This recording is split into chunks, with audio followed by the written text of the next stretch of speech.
Halo pemirsa GPR TV dari Sabang sampai Merauke, dari Miangas hingga Pulau Rote. Bertemu lagi bersama saya Bilky Sabila dalam program Kominfo Newsroom.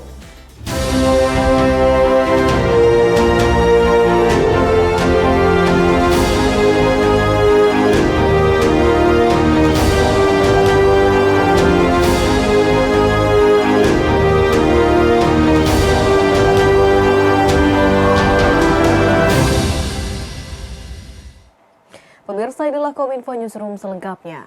Menjelang pelaksanaan pemilihan umum serentak 2024, para pelaku industri di lembaga penyiaran baik televisi maupun radio diharapkan dapat menjaga persatuan, menciptakan pemilu berjalan dengan damai melalui narasi Pemilu Damai 2024. Menteri Komunikasi dan Informatika Budi Ari ingin mewujudkan suasana yang kondusif terlepas dari apapun pilihan masyarakat.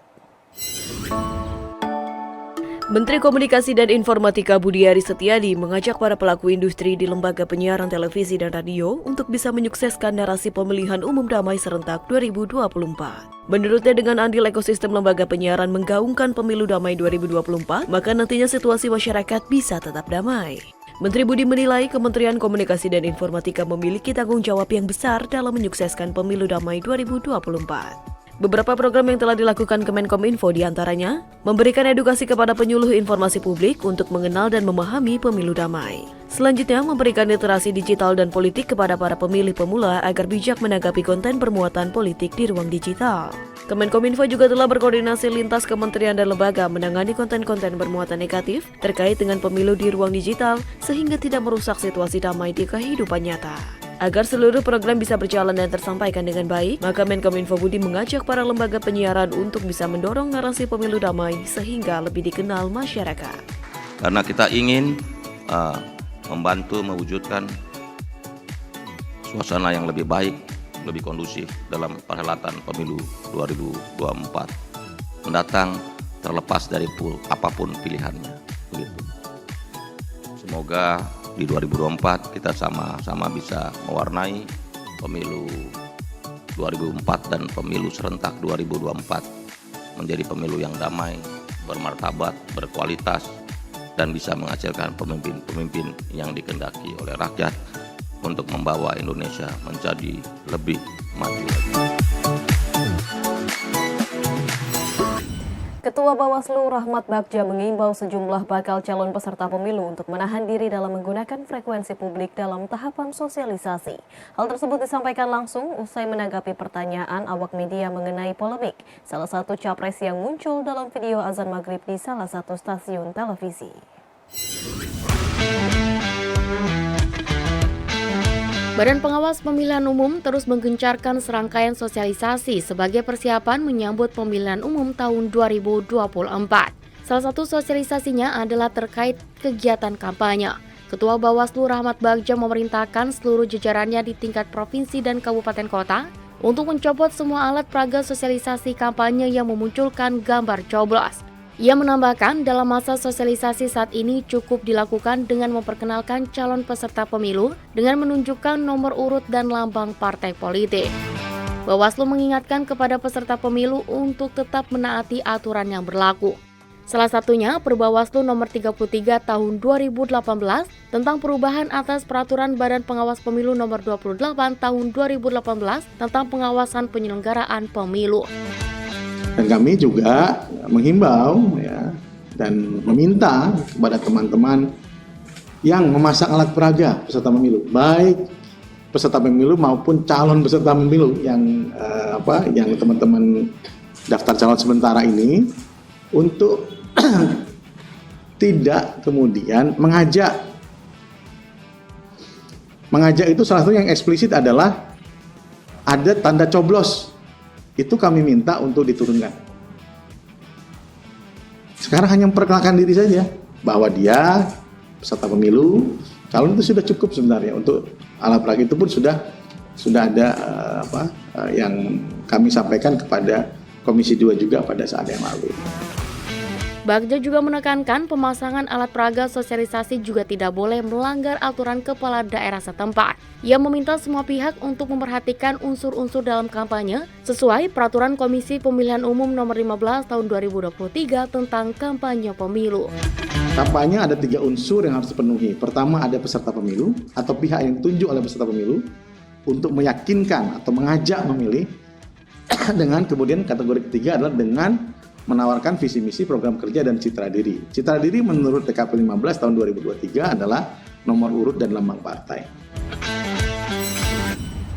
Pemirsa, Menteri Koordinator Bidang Politik, Hukum, dan Keamanan Mahfud MD mengajak seluruh pihak, utamanya para elit politik, untuk turut dapat membantu menciptakan pemilu 2024 yang aman dan juga damai.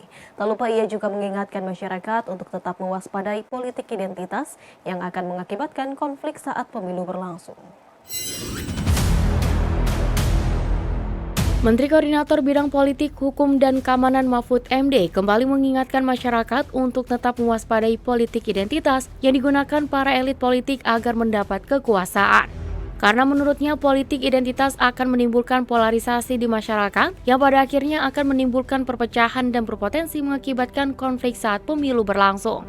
Dalam forum diskusi pemilu, keberagaman menjadi kekuatan mewujudkan pemilu bermartabat. Menko Polhukam pun mengajak para pejabat di berbagai partai politik untuk turut membantu membuat suasana pemilu 2024 berlangsung dengan damai dan aman. Saya mengajak kita semua untuk membangun kesadaran bersama bahwa pemilu 2024 menjadi momentum untuk menumbuhkan kesadaran masyarakat dalam berpartisipasi, yaitu masyarakat yang sadar akan hak dan kewajibannya dalam demokrasi, karena hal itu adalah penting. Oleh karena itu, peran para elit politik, terutama dalam konteks hari ini, adalah partai politik yang pimpinan-pimpinannya hadir di sini, dibutuhkan peran tersebut, yaitu peran keteladanan untuk membangun pemilu yang damai.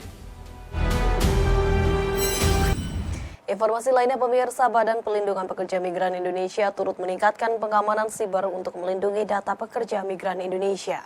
Selain menghadirkan aplikasi dan juga memaksimalkan keberadaan Command Center, PP2MI juga terus berkoordinasi dengan BSSN untuk meningkatkan pengelolaan cyber security awareness.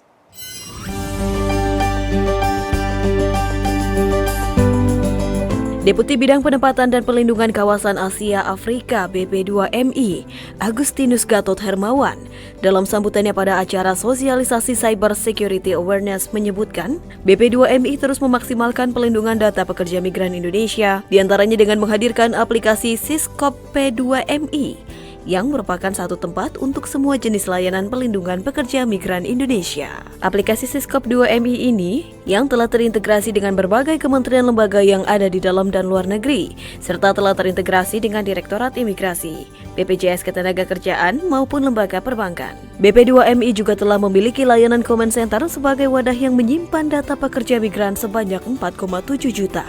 Layanan BP2MI saat ini menyeluruh, mulai dari sebelum bekerja hingga setelah bekerja.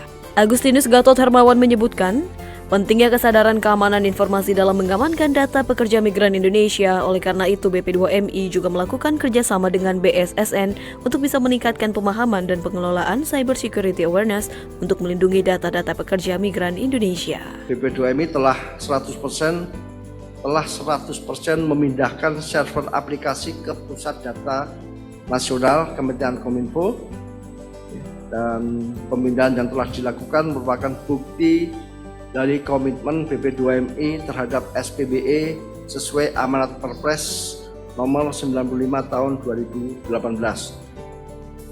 Saat ini BP2MI juga memiliki Command Center yang berisi lebih dari 4,7 juta data pekerja migran Indonesia.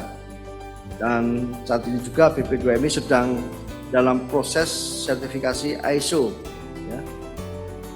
27001 dan bersama BSSN sedang menyusun KEPKA tentang Sistem Manajemen Keamanan Informasi atau SMKI. Pemirsa, usai jeda kami akan kembali dengan informasi lainnya. Tetaplah bersama kami dalam Kominfo Newsroom.